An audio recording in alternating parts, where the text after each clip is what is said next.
All right. It's July 5th. We're in our, this should be the 9th week. This is the 2nd week that the bees have been in their top box. Last week we checked and they had filled out about 80%, which was a heck of a lot more than I expected them to. But this week we're going to take a look, and I expect that we'll be able to put our first honey super on top, which means that I probably will get a harvest this year. So let's get to it.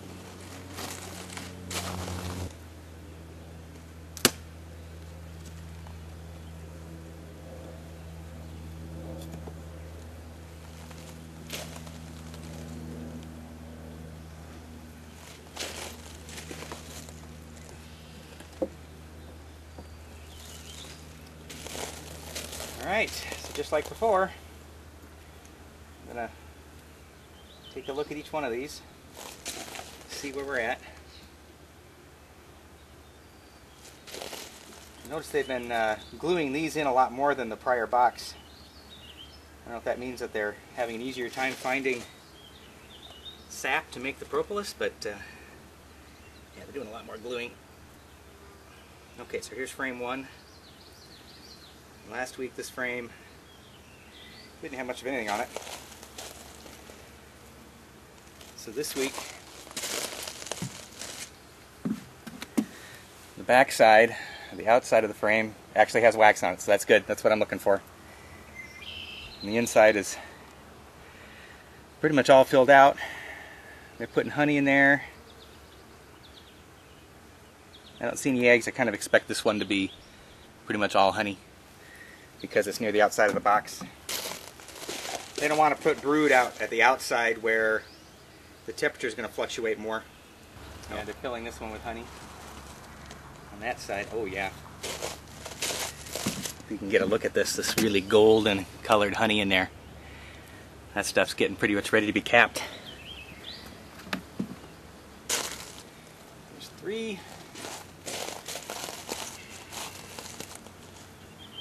I've got eggs in 3.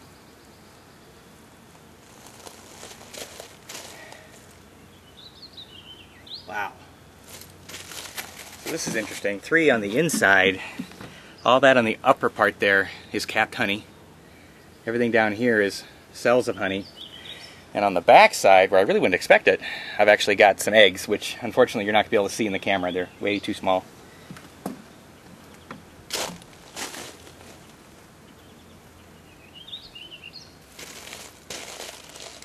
So this is number 5.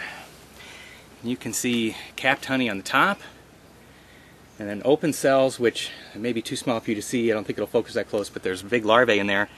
And then you can see some of the capped cells too, where those larvae have matured enough to give pupa. And I think in 4 or 5 days, this box is going to start sending out its first new adult bees. My population should just skyrocket.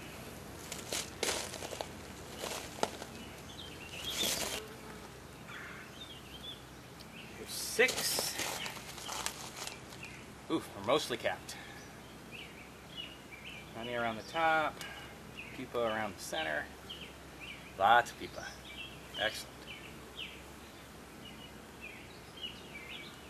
When the queen does her work, she starts in the center of a frame, lays a few eggs, and then comes back a few days later and goes a little outside and lays a few more. So you can actually see this progression of young. The first time she does it, the oldest ones are in the center, and you go out toward younger and younger larvae to the outside till you get to eggs. And then finally, when those start to hatch and the pupa come out, then she starts laying in the center again, and you just get this kind of revolving bullseye. Lots of bee production. Good, good, good, good, good.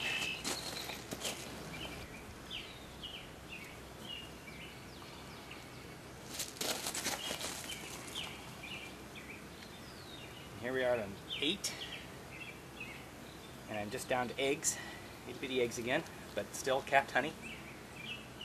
So they actually produced and capped honey in these boxes within 2 weeks. I'm expecting I'll start to see stored honey in the supers pretty quick. Certainly the flowers are plenty of blooms to work with. Water lilies are going on the lake. I have no idea what water lily honey tastes like. Could be interesting. A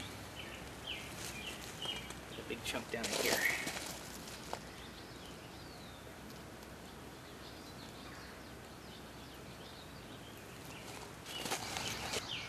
Oh, this one's heavy. This is number 9. It's heavy because it's all honey. Oh, actually, it's about a 3-inch spot in the center where they actually have a few eggs. Yeah, same over here. Again, just that deep golden honey going in the corners there.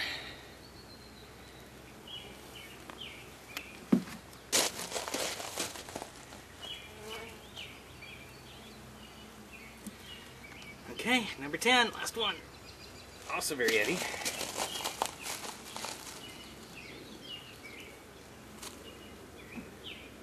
Lots of honey in there, just starting to cap it. Oh, and this side's just full of honey. All right, excellent. Well, much to my amazement, we've gone from 1 brood box to 2 brood boxes and a super in 2 weeks. Let's throw all these back together like before.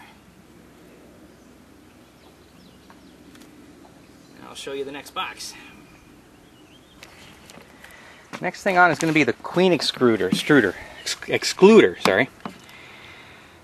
That's this little wire thing here, and basically those wires are set up so that they're narrow enough that the queen, who's larger, can't get through, but the workers can. That'll help make sure she doesn't go up there and lay eggs in our honey area. And then this is the next box. It's a 6 3/4 inch deep box as opposed to the 10 inch on the brood boxes. And then that's one of the wax frames in there. Same thing with frames, 10 frames each. They're just shorter. You could use the same size box for supers if you wanted, but when one of these boxes is full of honey, they weigh upwards of 90 pounds, whereas one of these boxes full, one of the shorter ones, should only weigh about 30 pounds. It's a little easier to work with.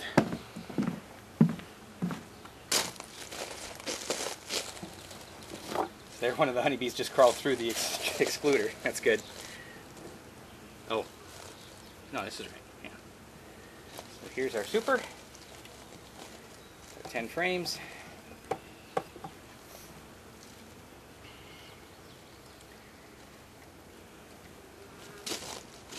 And just like before, put our hive top on.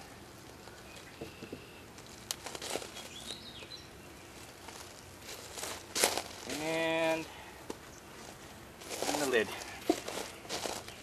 I'm going to leave this one cracked now. Sit it up on front like this for a couple of reasons. One, it lets the rain run off the back. It also increases the ventilation a little bit. I had it like that before, but stopped doing it. And the first couple of times I noticed there were wasps building nests under the lid. But that's because there was nothing in the second box, just the honey bucket, so the bees weren't up in there, they couldn't protect it. So now that the bees can get up there, I think they'll be alright. But that's it for today. We'll come back next week and see what it looks like again.